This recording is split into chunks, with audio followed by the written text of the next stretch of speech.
Hello student. आज हम लोग सिविक्स का third chapter why do we need a parliament क्या अध्ययन करेंगे। आपके आप इसी स्क्रीन पे देख सकते हैं एक बिल्डिंग है। Whose house is this? यह बिल्डिंग कहाँ की है, वो किसकी है, आप गेस कर सकते हैं और इसका जवाब आपको आगे मिलेगा। यह है दिस इज बिल्डिंग और पार्लियामेंट बिल्डिंग, जिसको हम संसद बोलते हैं।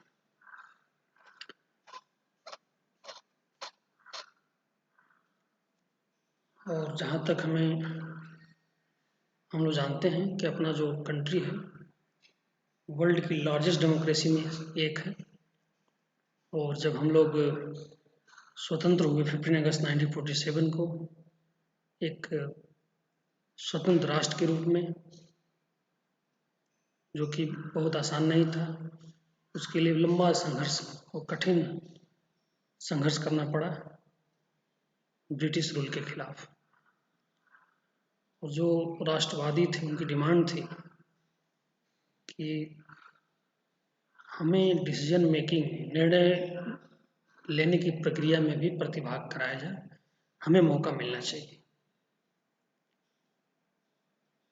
1885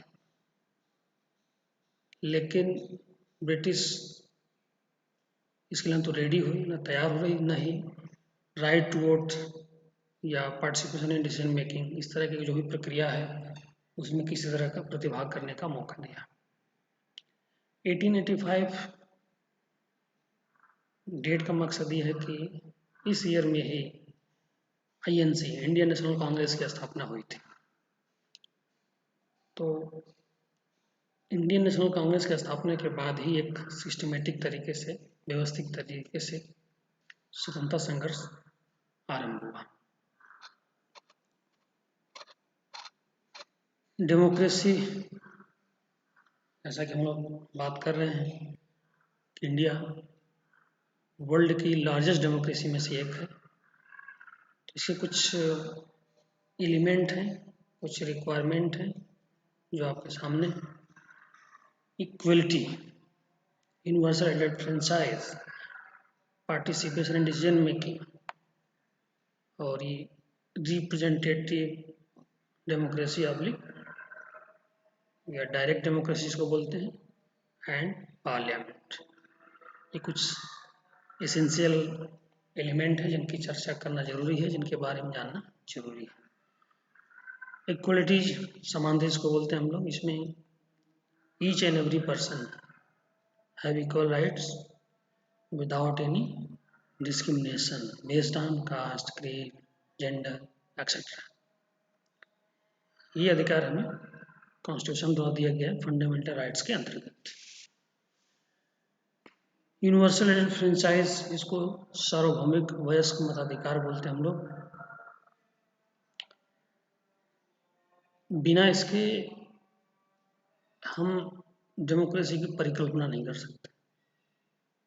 और आज हर भारतीय को, जिसकी एज 18 एंड एबव है, उसको ये राइट मिला हुआ है। इसके अंतर्गत सभी व्यक्तियों को, सभी नागरिकों को जिनकी उम्र 18 या उससे ज़्यादा है, अपने मताधिकार का प्रयोग करने का संविधान द्वारा अधिकार दिया गया है।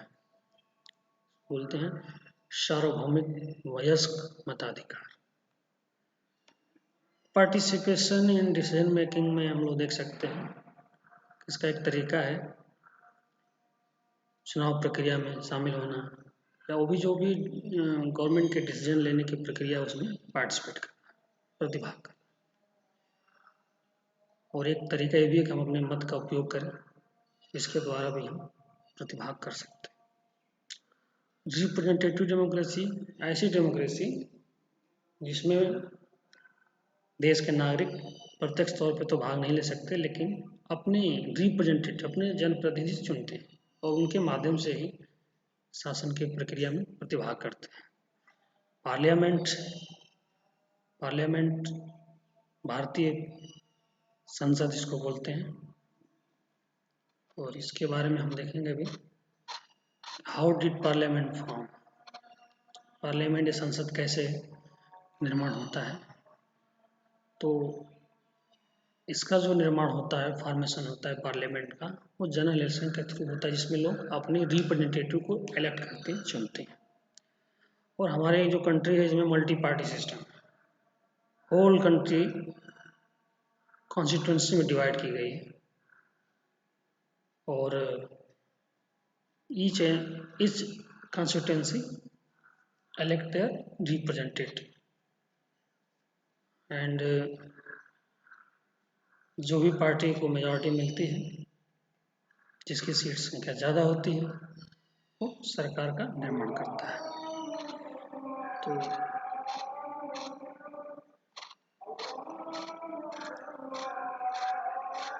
देख सकते हैं पार्लियामेंट की जो कॉन्स्टिट्यूशन है, कंस्ट्रक्शन है, उसमें प्रेसिडेंट भी शामिल है और 2 हाउसेज हैं, राज्यसभा एंड लोकसभा। राज्यसभा को हम लोग अपर हाउस बोलते हैं। 250 मेंबर्स इसके डिसाइड किए गए हैं। इसको स्टेट्स हाउस बोलते हैं। इसका जो चेयरमैन होता है, वाइस प्रेसिडेंट होते हैं, इलेक्टेड फॉर 6 ईयर्स। इसका इलेक्शन 6 साल के लिए होता है। सेम स्थिति लोकसभा में, इसको लोअर हाउस बोलते हैं। 545 मेंबर्स इसके डिसाइड किए गए हैं।